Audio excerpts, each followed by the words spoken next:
I got out of jail. Normal people would be like, don't want to do that again. I went right back to drinking and using. I had to go do an alcohol evaluation, right? We all have to do that before we go to court, right? Yeah. And I've told this story before, but maybe not to you. And I went to the alcohol evaluation, and the counselor gave me his card and was like, you need to go to inpatient treatment. I was like, fuck you. I've got a mortgage. I've got all these things, right? Like all the excuses in the world of why I didn't need to go to outpatient treatment. I'm like, can't you just like an intensive, an IOP, whatever. I'm like, won't that satisfy the judge? Because that was all I wanted to do, right? Was satisfy the judge. Yeah, I can relate. And he was like, he's like, I don't know, man. He's like, it might not. He's like, but if you actually want to get help and you actually want to change, I'm like, well, I never fucking said I did. Hey everybody, I'm Eric Oberembt, and you're listening to Be Authentic or Get the Fuck Out. We talk about real shit, what's on our minds, and don't give a fuck if it makes you feel a little uncomfortable. So sit back, strap in, and get ready for some real shit. Hey everybody, welcome back to another episode of Be Authentic or Get the Fuck Out. I'm your host, Eric Oberembt, here at D2DCon, and interview long time fucking coming. I'm really excited to get into some shit with this guy. I'm going to introduce my guest real quickly here, Michael O'Donnell. Mike, thanks for being here, man. Man, it's so good to be with you. This is my Eric Oberembt Be Authentic Day. Yeah. Started out at 7:30 in the morning with an awesome meeting. Then we kind of waddled our way over to your breakout where you gave an awesome talk to the crowd here today, and then now back for the podcast. I didn't think about that. You have got a lot of fucking Eric today, and I apologize for that because I've been looking forward to it. This was my Saturday. I'm usually small dose guy. Like most people don't want me in anything but small fucking doses, and like you've gotten a large dose. Definitely up today to the F equation for the day, but that's good. That's fine. I'm usually the one driving that quotient higher, and you are. It's good to have help. Yeah, absolutely. Yeah, I guess I didn't know that. Although today I got on video while you were sharing, you were a little worried about having little girls in the audience. Yeah. And that guy who goes, don't worry about it. Girls, what's our motto? Right. Yeah. And the fuck average.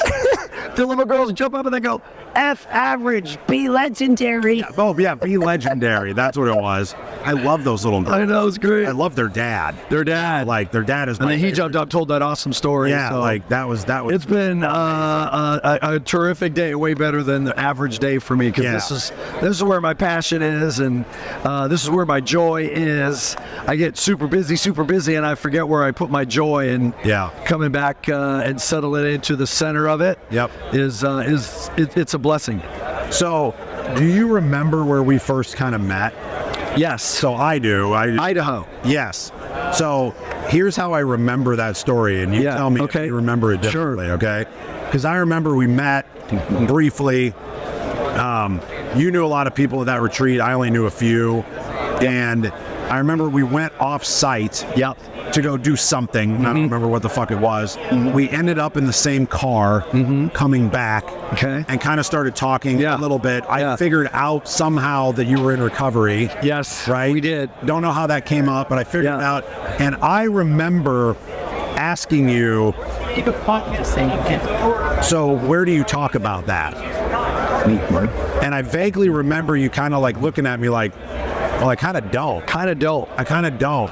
And I remember almost not in business settings, right? But I kind of in that moment I was like, well, that's kind of fucked up, right? Like I kind of got like, what the fuck? Like that's selfish. Keep that to yourself, right? Because there's so many people that look up to you. I've since learned that, right? And I'm like, there's so many people that look up to you in this space, in the solar space, and in all these different spaces where you're well known. And there's people that are younger and coming up or whatever that have gone through the shit that we've gone through, 100%. And they see a Michael O'Donnell that is succeeding and winning, and had the same stories that we all told this morning in our meeting. Has that been kind of interesting? Tell me about that journey of maybe opening up a little bit more publicly so people know who you are so that they can come to you. Well, it's opened up a whole wide thoroughfare channel of things coming to me and from me that was not happening before. I spent 25 years in the B2B corporate America world where it being out there that it'd be okay to be an alcoholic. It's just not that okay to be in recovery, because my job was to take people out for dinner and to take them out to play golf. Yep.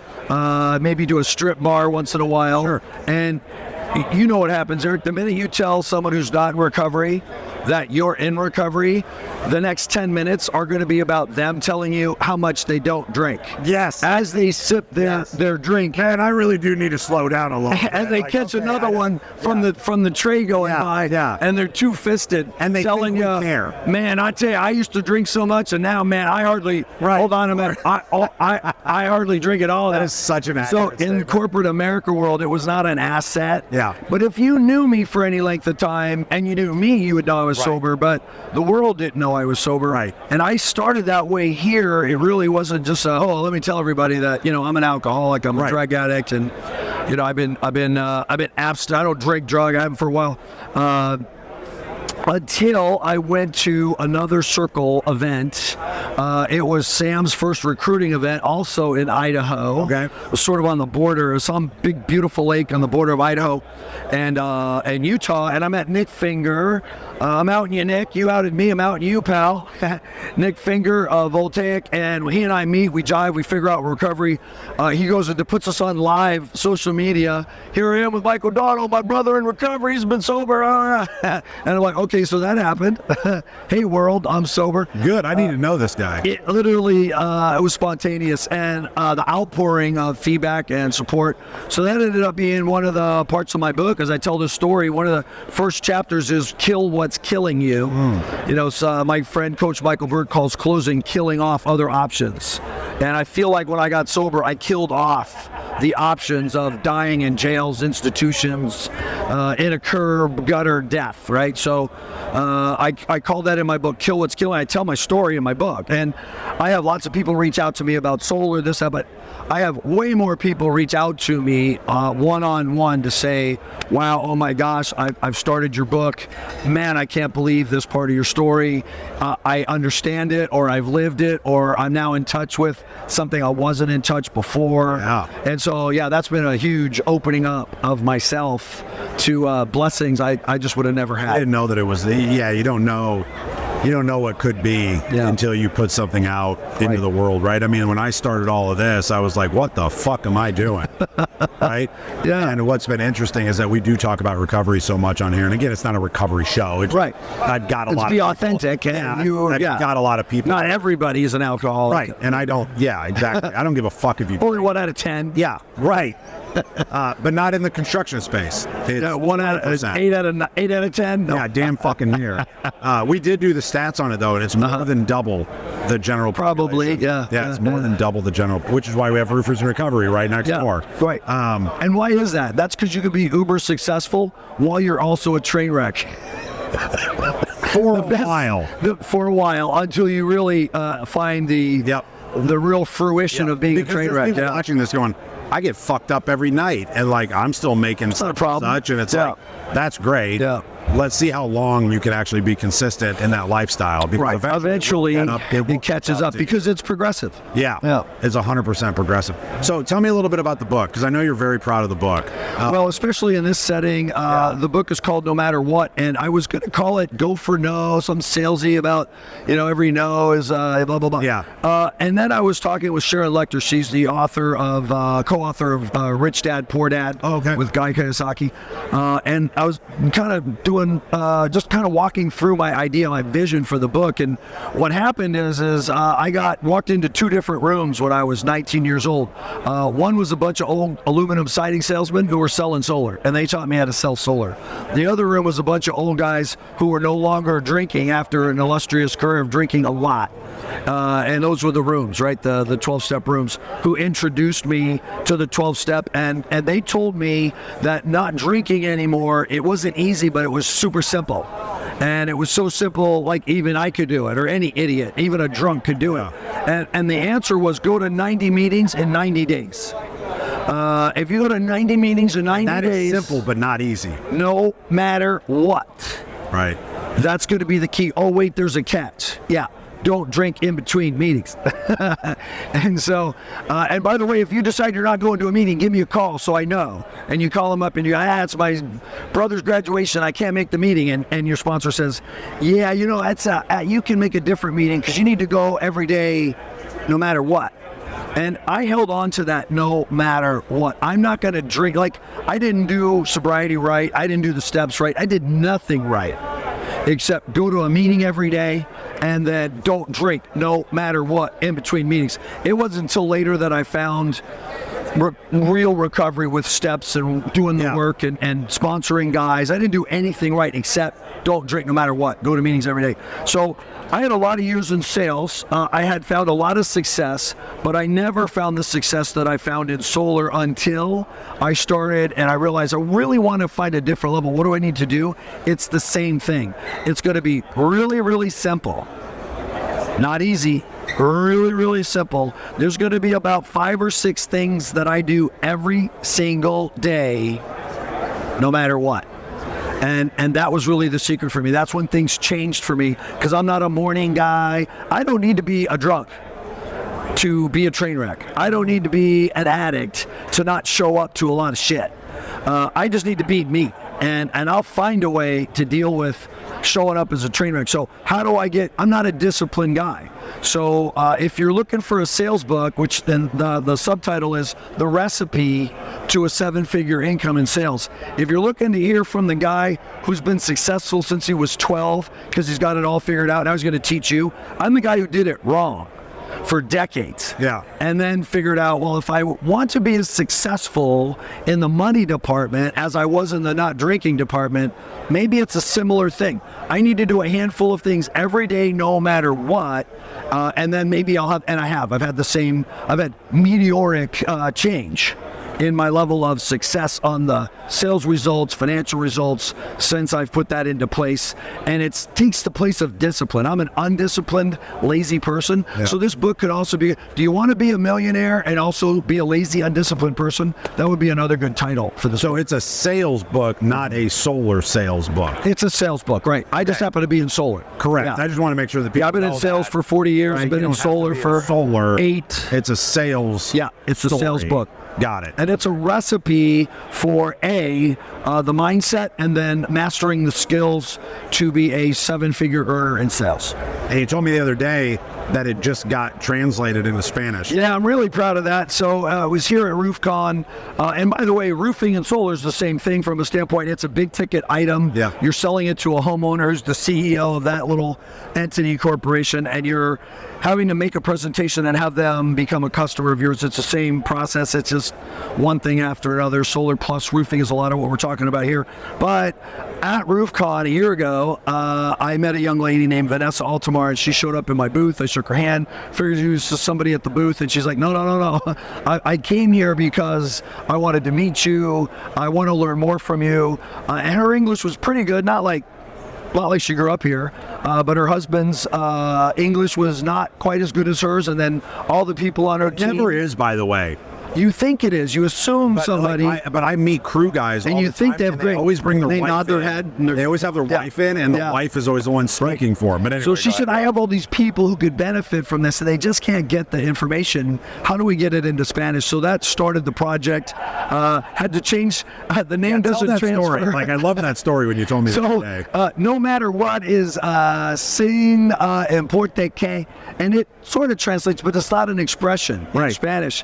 So Vanessa and I worked on it, talked to a lot of other people. Pase lo que pase is what people say in the Latin world to mean we will do this no matter what, which is the real what I was looking for. Yeah. It's the expression, not the word. So the expression. Pase. Pase lo que pase. And that flows too. Pase lo que pase. Yeah. I will do this no matter what. Yeah. We will be friends forever. Pase lo que pase. Come what may, no matter what comes, we will. Come what may. That was what you told me the other day. It does. And so it translates. Also, the subtitle here, the little asterisk is, even if your ass falls off. Right. Well, I found out. Yeah. So if you translate that into Spanish, works, you would be offending about 2/3 of the Latin world in a way you could not recover from. Right. And I was told, yeah, that's not a good idea. So this actually translates into even if the world falls on you, as opposed to even if your ass falls off. Watching, even if your ass falls off, it also comes from I knew I should check that. Yeah. You remember the Got Milk campaign? Yeah. When they took that to Latin America and it translated into Spanish, in a lot of Spanish-speaking country, it meant, are you nursing? Not a good thing to have a billboard for it. Yeah, it didn't work out so well. So luckily I learned that lesson before we put that out there. So tell me a little bit about your sales academy as well. Yeah, so MOD Sales Academy is literally it's access to the training. It's to get the information from the people who have it to the people who don't in a virtual, very easy. Is it basically more in-depth with you from the book type of stuff? Mm-hmm. Some of the same information? The book is the story. It's about the information coming about. Got it. It's the book. MOD Sales Academy is the Netflix. All right. So you log into MOD Sales Academy and there's about 8 hours of curriculum where you're going to have heard everything you need to hear to be selling at the same level that I'm selling at, which is about $10 million a year in solar sales. You know, that's what it takes to make about $1 million to $2 million a year in solar sales. If you're interested in that, I've got the recipe to do that. Now, because you've heard it once, that doesn't mean you're going to automatically know it.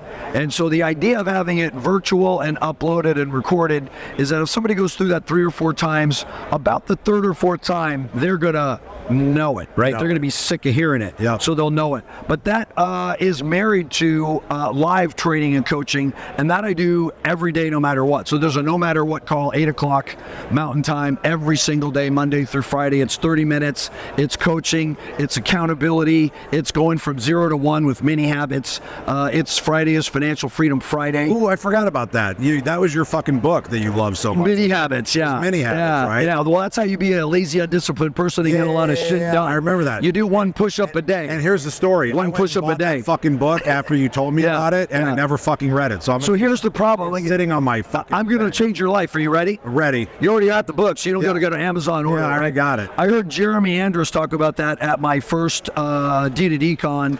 Sam had him as a speaker. He's the guy who built up Skull Candy, sold it off for a few $100 million. And he's like, what am I going to do next? Oh, I'm going to buy Traeger. So he buys Traeger, blows it up because he's a marketing guy. But he's speaking to us for that reason. He side mentions the book. I mean, the book about doing 1 push-up a day. I'm like, 1 push-up a day? That sounds like my speed for getting fit. But the idea is to go from 0 to 1, right? And so an object at rest tends to stay at rest. Plus, if you tell me I got to knock on 100 doors, today doesn't sound like a good day for that, but if I can knock on 1 door and get 1 no, and that's my success model. I'm in appointments every day. I'm not allowed back into my truck. I can't even go to my truck and put my bag down from an appointment where I just had a 10 kilowatt sale till I've gone down the driveway and up the next door neighbor's driveway and met 1 neighbor and got 1 no. Not a yes, 1 no. Why 1 no? Stephen Geisel in the book Mini Habits says anybody can do 1 day. A mini habit is something you can do on your best day or your worst day. Okay. So hence 1 push-up. Yeah. Like your best day in the world, drop, give me 1. Boom, did it, right? Yep. Your best person in the world died today. Can we still do a push-up? Yeah. Worst day, do a push-up. So the idea is to go from 0 to 1, which 0 is the state of inertia. Massive force to get going. Number 1, you're already in motion. You're going to take advantage. Try doing 1 push-up a day. It's almost impossible to do 1 push-up. You're going to knock out 5 just so it doesn't look weird. Right. And then as long as I've done 5, like I got 10 in me for sure. Next thing you know, you've knocked out 20, 30, whatever push-ups. Maybe you've done 60 and you're on Instagram with 100 push-ups, whatever.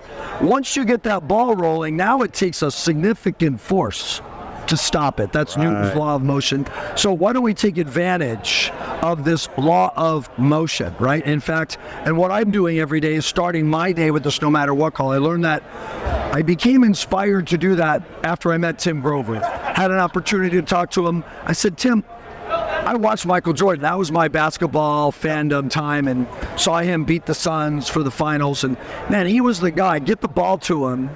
at the 3 seconds on the clock. The whole building knows he's getting the ball, gets the ball, puts it in. Like, how did that man get born without a choke button?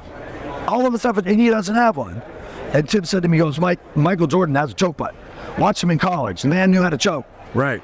He goes, the difference is Michael Jordan had made that shot 3,000 times in the last 90 days. There wasn't a question. He was unconscious. The ball was going in because it had happened 3,000 times in 90 days. And that's what I got. Like, if I really want to get this done, I'm going to do this call no matter what. Me and a couple guys decided we were going to call each other at 7 o'clock every single morning, no matter what, and get our day started. Yep. And get that one push-up done, and get that one call done, and get that one door done, no matter what. And that's when I took what I do to a whole. So what are your 5 things? You said there's 5 things. One push-up. I get on that call. You actually still do the one push-up? It's almost impossible. Right. But by the end of the day, here's the deal. If I'm in bed and at 11:30 at night, I haven't done a push-up, Yeah. I have to get out of bed and do a push-up. Okay. I have done one push-up that way. Okay, all right. But at some point, morning, this and that, I've got my stuff that I do every morning, my routine. Yeah. I don't hit the snooze button. My mini habit is I brush my teeth before I hit the I can go back to bed, but I got to brush my teeth first. So I get to the vanity, I got to drink a glass of water, do. I got to brush my teeth, and then if I wanted to go back to bed, that's okay. Right. But you know what? Why don't I do my push-ups first? Right. And so there's about 6 things that I do every day. One of them is knock a door and get one no every day. And every time I'm in an appointment, I may not get back to my truck. Not allowed. Inviolate rule. Can't go back to the truck till I've knocked the door and got one no. Why a After no? you've got a yes. Huh? After you've got a yes. No. Oh, okay. Win, lose, or draw in the appointment. Got it. I just not back in my truck till I knock and get a no. Okay. By the way, if they say yes on that door, I got to get one more door and get a no. No. But why a no? Stephen Guy says, if you find yourself setting up a commitment to do something every day and you're not doing it, you got to lower the bar. Right. And the big mistake people make is that they go, I'm going to do 50 push-ups every day. It's like, it's not the commitment. You can have a goal of 50 push-ups a day, but inviolate rule, we're going to do one. And it's the one that we travel from 0 to 1. It's the reverse of our deal. Yeah. 1 is too many, and 1,000 is never enough. If we don't pick up 1, we never get to 2. Right. We never get to 10. Yeah, it's the inverse, right? And we never get to jail. Oh, wait, I've been to jail in sobriety, but way less than when I was drinking and doing drugs. Sure. Yeah. Yeah. It's I have the not been opposite. to jail in sobriety. I have one time. Okay, let's talk about that. I love talking about jail stories. So, how many times have you been arrested? 3 times before I got sober. How many times? And once in sobriety. How many times did you go to jail? I didn't go to jail. Well, they took me to jail. I don't count it as jail. Yeah, so the 3rd time I was in jail. Okay. So, and that's what got me sober. And that was a breakthrough for me because I thought I was pretty much of an F-up while I was drinking and using, but I also thought I had control. Yeah. And so when I got in some big trouble, I offered an undercover officer, a controlled substance. That was nice of you. She was very pretty. I offered to give it to her for free. She insisted on paying me for it. Insisted on it. For some reason. Yeah. And next thing you know, I'm in handcuffs. They're taking No, I want to pay you. I'm at jail. Right. The officer's going through my wallet. I told you that story this morning. Yeah. And he finds a little 20 questions. Could you possibly be an alcoholic? And he goes, are you an alcoholic? And he goes, well, my mom thinks I am. That's what I told the cop. But I spent 3 days in jail then. And then I decided, but at the 3rd day, I'm going to stay clean to at least get through my court hearings. Yeah. And by the end of the day, they let me out. I was loaded. And that's when I discovered, I don't have power over this. Right. I had my fiercest determination all in one ball in one place to stay clean for just a little while, and I had 0 ability to do that. And that frightened me. It didn't stop me because I went on a roll after that. But it was a short time after somebody asked me, after I told them my tale of woe in jail and I think I'm going to prison, would you be willing to go to a meeting? And I said yes. And they said, okay, let's go to a meeting today. And I'm like, no, man, it's December 31st. It's New Year's Eve. I'm not going to a meeting. I'm going to get, tonight's my night. So I go to that party that I'm going to. There wasn't a lot of alcohol around. There's other substances involved. And doing these other substances, I told you a story. At midnight, they come around with a tray of champagne glasses with little plastic champagne, and at midnight on December 31st, 1983, I had my first. I'm 19 at the time. I'm in Phoenix, where you can drink at 19. I've been in California, where you got to be 21 to drink. I've never had a legal drink in my life. I'm in Arizona. I'm 19 years old. I take my one and only legal drink, which was also my one and only social drink of my life, and it was also my last drink. That's so funny. So there's 3 things out of that story that I relate to, and that I want to tell the story. Number 1, you weren't at the meeting yesterday that we had, but the story that I told, there's 3 women in the room. Yeah. And we were talking about, because I used to sell Coke for a few years, and I looked at the women in the room and I was like, I've never met a woman that's ever paid for cocaine. Ever in my life. Why would you? Yeah, why would you, right? It's always free. I met one. So like, yeah, I was going to say, you met the one, and now we know why. So if a woman ever says she's willing to pay you for cocaine, she's a fucking cunt. She's a narc. Run the fuck away. And then the other thing that hit me was, oh fuck, I just lost it. You were telling the story. The legal drink, first social drink. Yeah, so we have a very close sobriety date, right? So my sobriety date, not years-wise, because you're 100 apparently. January. But it's in January. Yeah.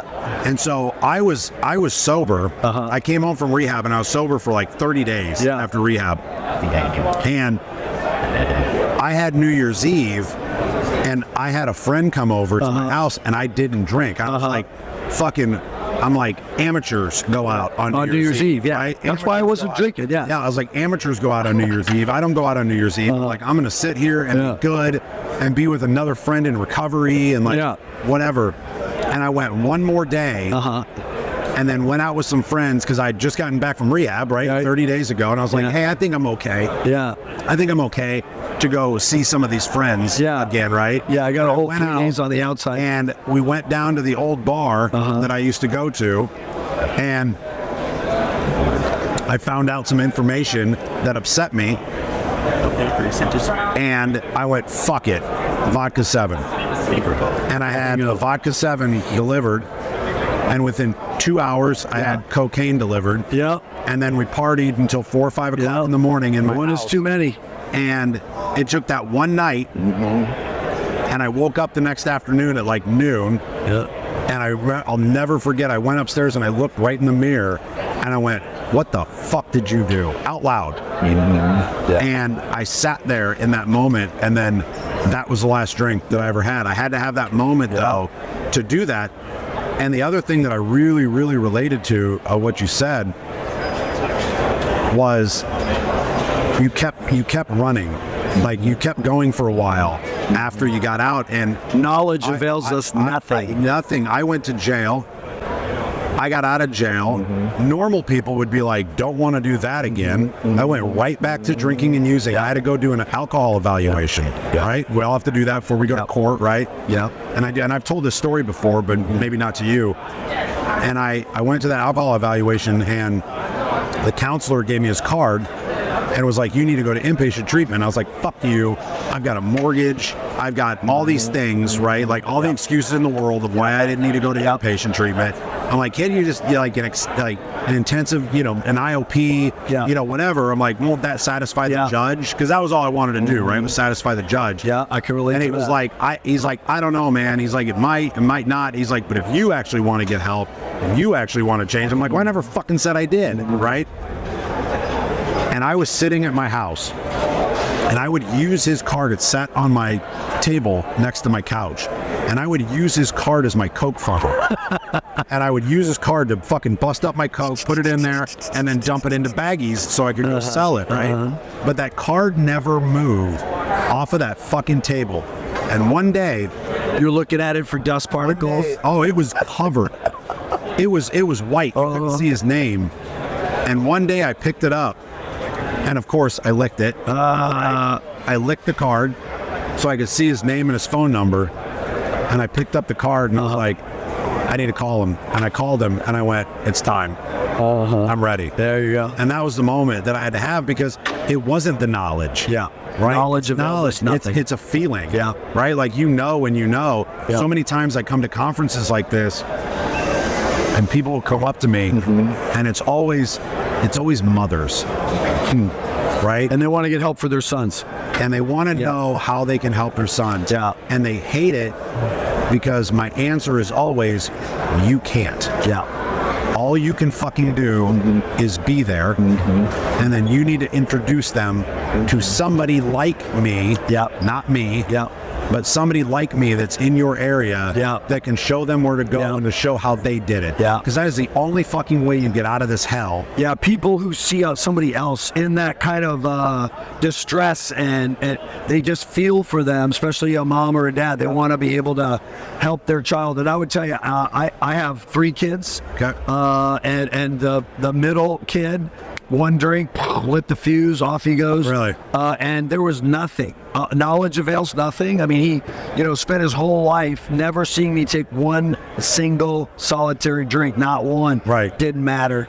I don't think it really matters. I think it's kind of binary. I mean, maybe you can drink yourself into alcoholism. I didn't have that opportunity. Yeah. I was an alcoholic from the first drink. Yep. And so it didn't really, it didn't help. And so knowledge doesn't do anything. I mean, in my case, kind of a strange thing. And one of the things that I've really been able to, I think, help some people that come to me with that is to share my story, that my mom did help me, but not by being on my ass about alcoholism and being a drunk. It was about her going to Al-Anon. Yeah. She went to Al-Anon and she found out. But she was also an alcoholic. Later on, she ended up deciding she partied as much as my dad back in the day. If she was honest, she would be an Al-Anon. But she was in Al-Anon for 20 years, took all of us kids to Alateen. And I told you that story. She dragged us to Alateen meetings when I was a little kid, which is not AA, it's Al-Anon. Right. So it's for people who have relatives, parents, spouses, alcoholics. And it was as part of that process that the idea got into my head that this thing runs in our family, and what are the odds I'm going to have a drink and not be an alcoholic? So at 14 or 15 years old, I found myself going to the kegger parties out in the desert, holding a red cup, a red Solo cup full of beer, and being afraid to drink it, because I didn't want to light the fuse and find out. Right. And finally the right circumstances came about where the peer pressure was there, and I was with the girl and she's drinking. I drank it, boom, sure enough. Bam, I light the fuse. I'm like, oh, this is the best feeling I've ever had in my life.